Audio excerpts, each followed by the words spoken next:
marketing at Family First, which includes campaigns, websites and social media.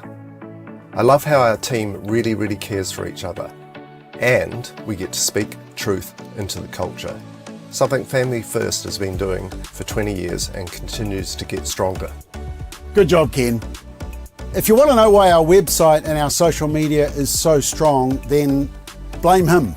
He has taken us to a whole new level. He first came on the team when we were doing the Say No to Dope campaign. So he really should be knighted for protecting us from legalising recreational cannabis use. But hey, it's all part of the team, and would you consider recognising the significant milestone, 20 years, and we want to work together. If you think we've spoken on your behalf, if you like our approach, if you like our social media, our website, our marketing, then please join Ken and me and the significant social conservative movement that we're building in New Zealand. Go to familyfirst.org.nz/donations to invest and help Ken and me to promote strong families, marriages, religious freedom and the value of life. That's familyfirst.org.nz/donations. Ken's such an important part of the team, and so are you. Thank you.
Hello everyone, good morning, and good morning from a chilly Auckland as well, because I'm seeing the comments already coming in. Look, this is a live show.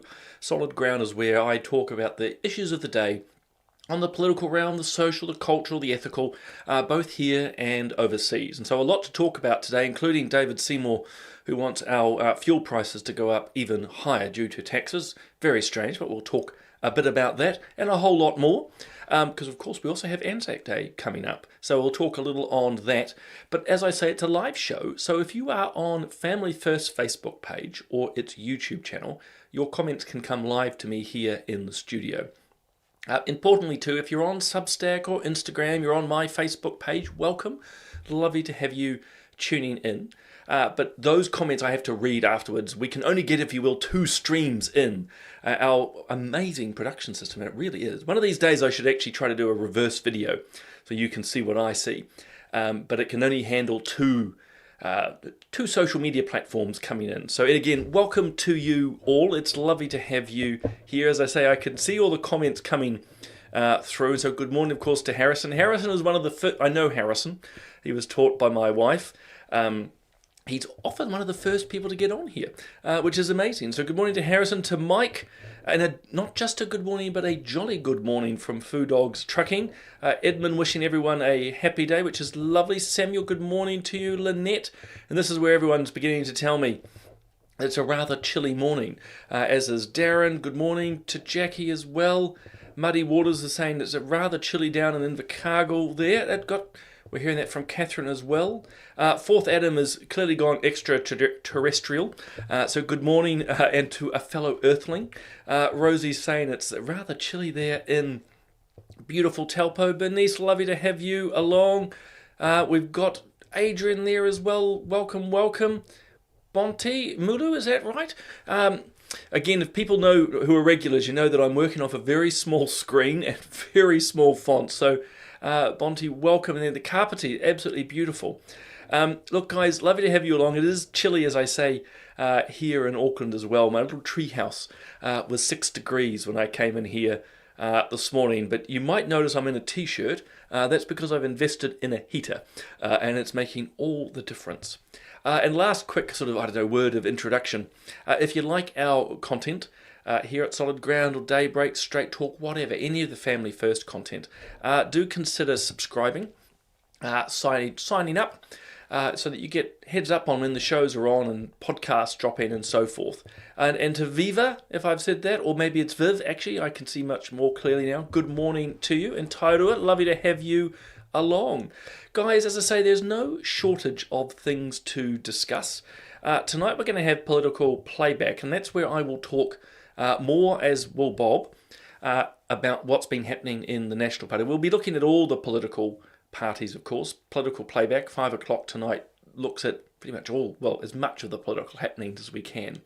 If you're wondering my early thoughts on what is another mess, and I want to underline that word, another mess for National, go over to my Substack, so substack.com, and you can have a read of some of my initial thoughts there. But look, it's not good. I mean, let's not try to gild the lily here. This has been another big mess for National. But I suppose the key point, I'd probably be making 2 points tonight if I was to give you a preview. One is, it has been a success for Christopher Luxon on the simple reality that he's survived in the leadership. But the second point I would make is I think the optics are really bad.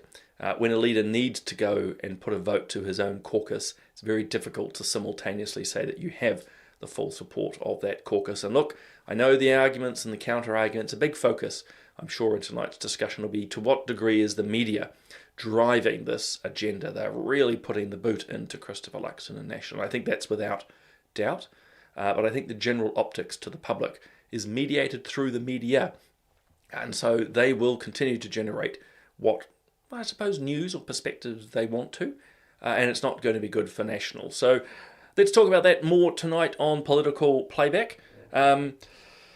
It's a big topic. And it's not particularly good news for National. And I would say too, spare a moment if you will, because there's not much sympathy for politicians out there. But the last few days, not just for Christopher Luxon, but for all the MPs in National, would have been beyond miserable. Accusations, looking sideways, querying who is and is not, leaking. I'm sure there were very robust discussions as reported in the caucus. Very difficult, again, very miserable times. MPs hate these moments because you are, being hunted down, almost literally, by the media to get your comments. Very, very, very, very difficult. So anyway, to the extent you want to, spare a thought. And as I say, join us tonight from 5 o'clock. Again, live, bring your comments, and we will chat through all of that, which is important. Now, I thought, actually, I'll start other topics. This is more lighthearted. I want to underline that before anyone takes it too seriously. But I just thought, and granted this is drawing from America, but the same would be true here. I thought this was a bit tongue-in-cheek, as you would expect from the Babylon Bee. But one of the great things about the Babylon Bee and satire is that it can do 2 or 3 things at once. And I just thought, as part of me just thought it was funny. Not because puppies would be killed. I just thought it was funny because it pointing out the hypocrisy that you have in the pro-death movement. I mean, you don't need me to explain much more. But you could imagine, actually, the Democrats being very upset. You see it here with the Greens in New Zealand. More than happy to have children aborted, but get very, very worried about the euthanizing of cows, for example. So, look, anyway, I just thought, if you will, a little light-hearted. You may disagree with me. But as I say, I like a bit of good satire. And then I thought some relatively good news. This coming from the Isle of Man. So it's under the jurisdiction of the UK, of course, very famous island for motorcycle racing, I think. Not that I've ever been, but they were one of the first to actually move on assisted dying, or we'd call it euthanasia, assisted suicide. And, well, long and short, the government, actually the Labour government, has stepped in and said, well, there's not enough safeguards in your law, so tightened it up. So look, eventually, on the current trajectory, the Isle of Man will be allowing its people to be killed, which is absolutely tragic. But at the same time, I think relatively good news that there is some halting at the moment, and an acknowledgement actually by the government and then by the BBC that safeguards are needed, because so much of the euthanasia discussion, guys, is situated as autonomy, my right and my choice, which of course, why should there be any safeguards if it really is that? I mean, speaking very quickly and philosophically, because I don't want to bore you to tears, it's been one of the things that I've never quite understood from the pro-death side. As I say, they situate so many of the arguments as I need to be able to make my choices around my body, my death, and so on. And then in the next breath, but the government needs to put in these rules and regulations. Why? I mean, don't get me wrong, don't like euthanasia.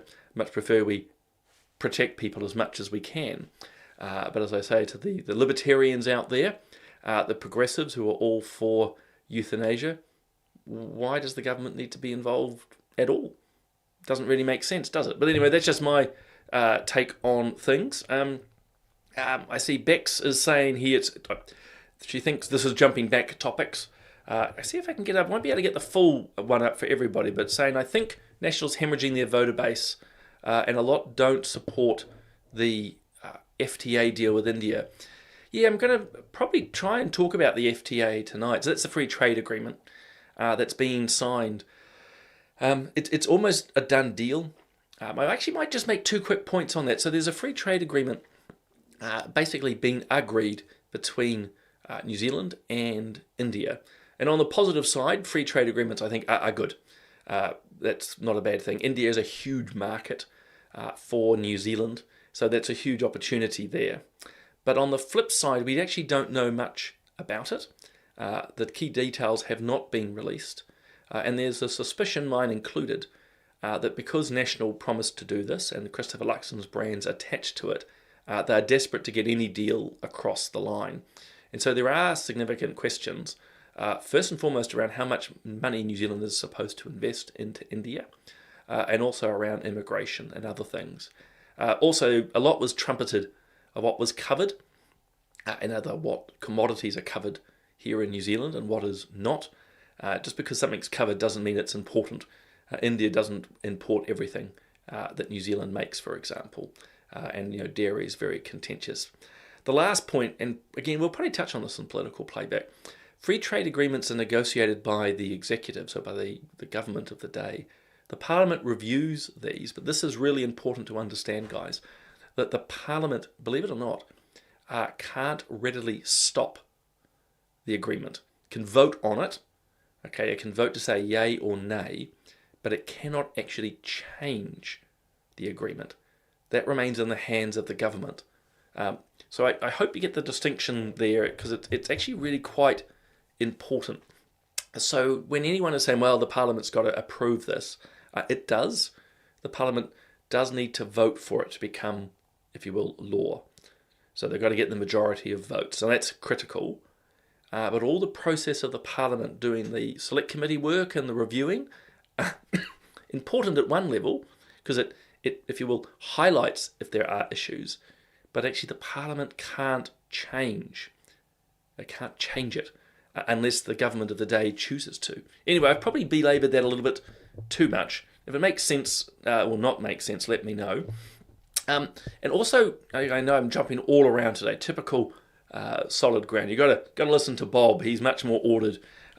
Just to draw your attention to this podcast from last week, an exclusive interview with Parvi Rasanen. So she is the Finnish MP who was criminally found guilty under their war crimes and hate speech legislation for a marriage pamphlet where she promotes Christian marriage between men and women. 20 years ago she wrote it, and she's been found criminally guilty by her Supreme Court. It is a must listen. It is beyond ridiculous. An attack on free speech, of course, an attack on freedom of belief. Be absolutely clear that activists, particularly those who do not like Christianity, will be fascinated by this and will be pursuing what happened to Parvi elsewhere, obviously in Europe, but I would suggest around the world. Yeah, I just found it astonishing, and Parvi's amazing to listen to. Very quickly, because I should have touched on this a week or so ago, this is Noelia Castillo, a young Spanish woman. I wasn't actually meant to talk a lot on euthanasia this morning, but It's sitting here. It's been sitting in my production for weeks. Just a quick comment. So this is a young woman, basically sexually abused when young. I think possibly had been raped as well. I mean, just a horrid story of what her life was like. And she has now in her 20s just struggled with probably like a PTSD, mental health, and all that goes with that. And because of that, she's been put to death. She's chosen, if you will, euthanasia. And I say that with hesitation because I actually don't think you can freely choose. Actually, I don't think choosing death is particularly rational. That would be a lot more discussion for me to explain that.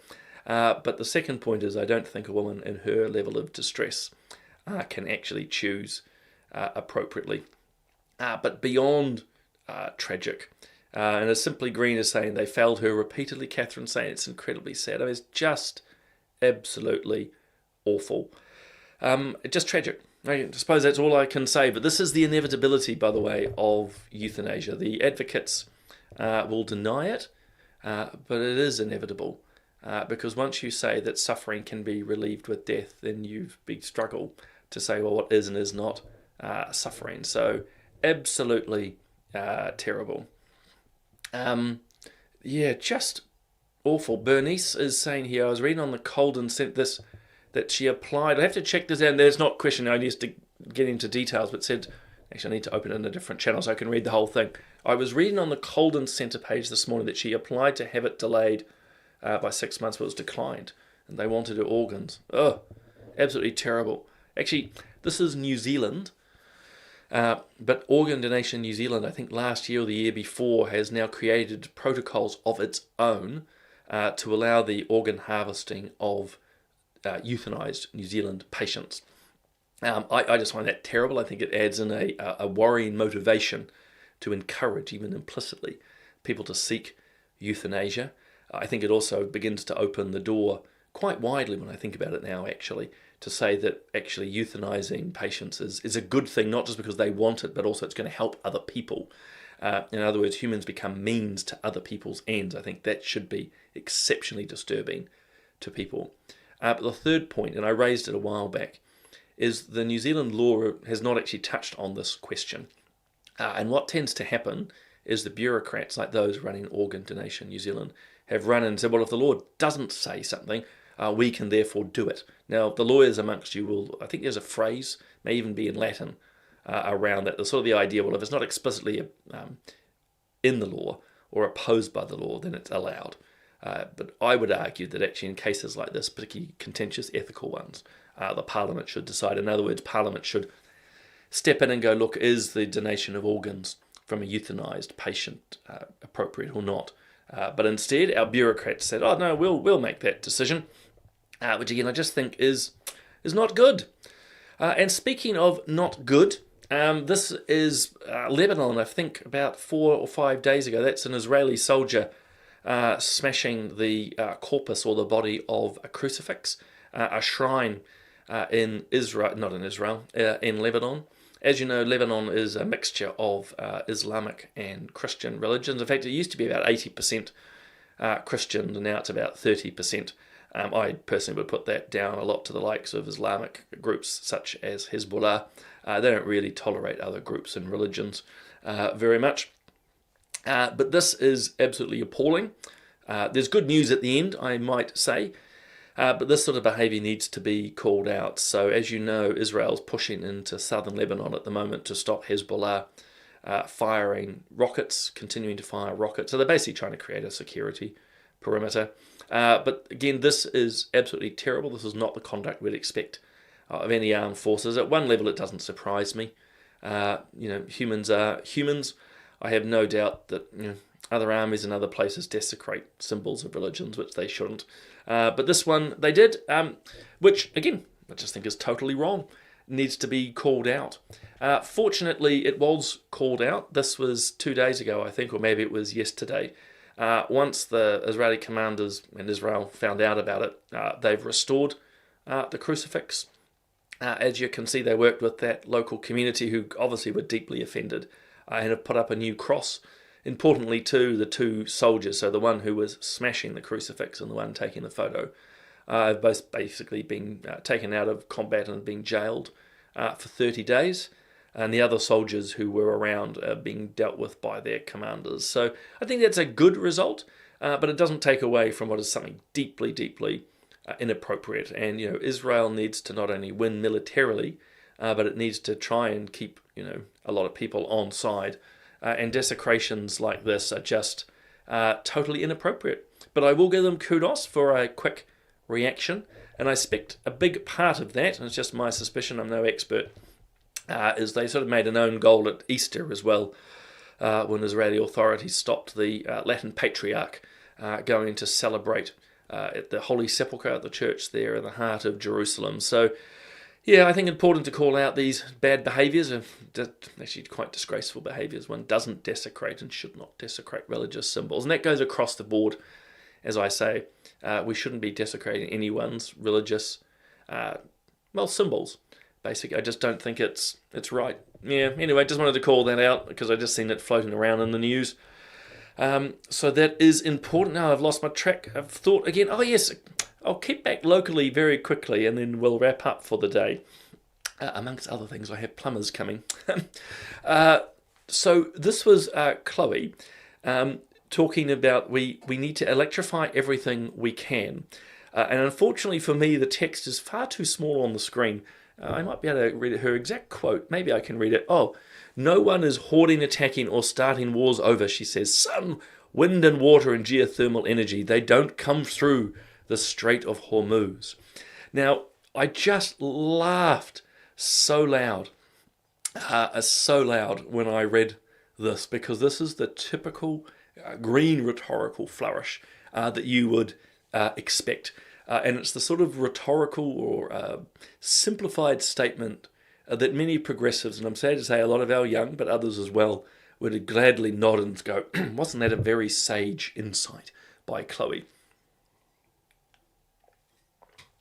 Of course it's not, because she's right. Sun isn't coming through the Strait of Hormuz, but it's oil which drives the factories which create the solar panels. Of course, we don't have to send the wind through the Strait of Hormuz, but the oil that comes out of those Arab states and the likes of Iran also comes through the Strait of Hormuz, and they are powering the factories and are part of the production of the wind farms and so on. So again, I just laughed. It's that simplicity and simplisticness which just makes the Greens really not worthy of much attention at all. In fact, I ummed and ahed about whether I would even talk or share this, because I think it's just such simplistic, to use Sean Plunkett's term, mumbo jumbo. But the important point is this is these simplistic statements which so many people pick up on because they're not reflecting a little bit more deeply, because they'd nod and go, yeah, that's right, yeah, we should be able to do geothermal energy and everything, which is true, we should. New Zealand's very blessed that we are able to engage our geothermal energy and so forth. But you need to have the infrastructure to do it.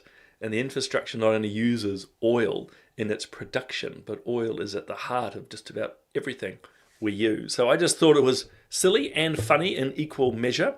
And then we have this from David Seymour, and Bob and I might talk more.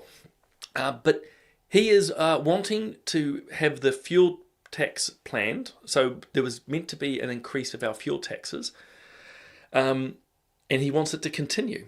Now, Chris Bishop is saying it would be a death wish, which it would be. Chris, as in Bishop, is right on this.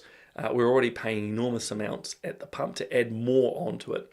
The first point I would make, I think actually the first point is that it would be political suicide. Secondly, you have to understand the government is creaming it at the moment because of the fuel price increase. That's because they're getting more GST. And so it's just unfathomable that they want to get more taxes. But I tell you why. It's because the government is overspending and over-indebting us and wants to do more spending. And so David Seymour, I am sure, is wanting obviously to try and fix the books as quickly as possible, or show in this budget and coming into election that they're managing the economy better than they supposedly are. And they will be wanting to make new spending promises in this budget in May. Again, to, well, You bribe people with their own money. As I used to say in Parliament, you bribe taxpayers with their own money. So they'll have new spends, they want more money. Government always want more money, hence Seymour wants more taxes. But I think the fundamental point, and don't let anyone forget this, as the price of fuel goes up, the government, receive more and more GST. If you're like me and drive a diesel vehicle, I think our price has gone up 160%, which also means that the government is getting 160% more GST off me. And Bella's, I think, nailed. I've just seen that one pop through. Ludicrous, which it is. It is absolutely ludicrous. I suspect the coalition partners will say, look, we're not having a bar of this. So it probably will not happen, but we'll see what occurs. But just wrong move politically, guys, I'd have to say. Wrong motivations. But again, please do not forget the government is receiving more and more GST because of these prices. And lastly, because of course we are heading into Anzac Day. Excuse me. Losing my voice, which is never good for a host, is it? Anzac Day, of course, on Saturday. An important day. Sadly, we know that the Parliament a few days back, I think, undermined it slightly because they were obsessed with allowing people to be able to drink alcohol all through one of these, more sacred days. Anzac Day is not just a time to remember the dead, those who fought and have served our country, but to realise what they fought and served for, which is our democracy, our rights and our freedom. So I encourage you, if you can, to attend your various Anzac Day events. There's only 2 here now in where I live. When I was the MP, there used to be 3, but very sadly, the sign of our times, our local RSA is actually closed down, which is, I could see it coming. It's a financial thing, but very sad. But look, Anzac Day is a time where we remember and we pray that those who have fought will not have fought in vain. And I thought I'd share this because every year, I don't know about you guys, people are asking, is it Anzac capitalised like it is there on the right, or it's certainly on the right of my screen, or lowercase as on the left?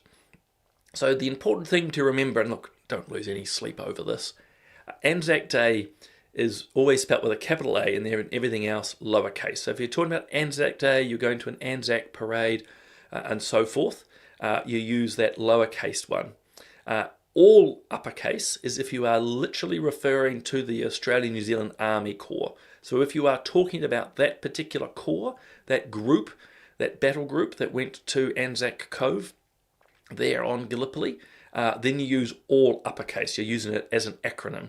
But every time else, so literally if you're talking about Anzac Day itself, or you went to an Anzac parade or Anzac weekend, capital A, and then the rest lowercase. So there we go. There's our grammatical explanation for the day. If people think I've got it wrong, I'm sure I will hear about it in the comments. But look, I hope you all do have a good Anzac Day, a chance to reflect and to remember those who served, obviously those who fell and suffered, but also, we still have people who serve today. So if you are at an Anzac event, remember the dead, remember what they fought for, but thank those who serve as well today, because they are often there. But I hope too that you get a chance to relax.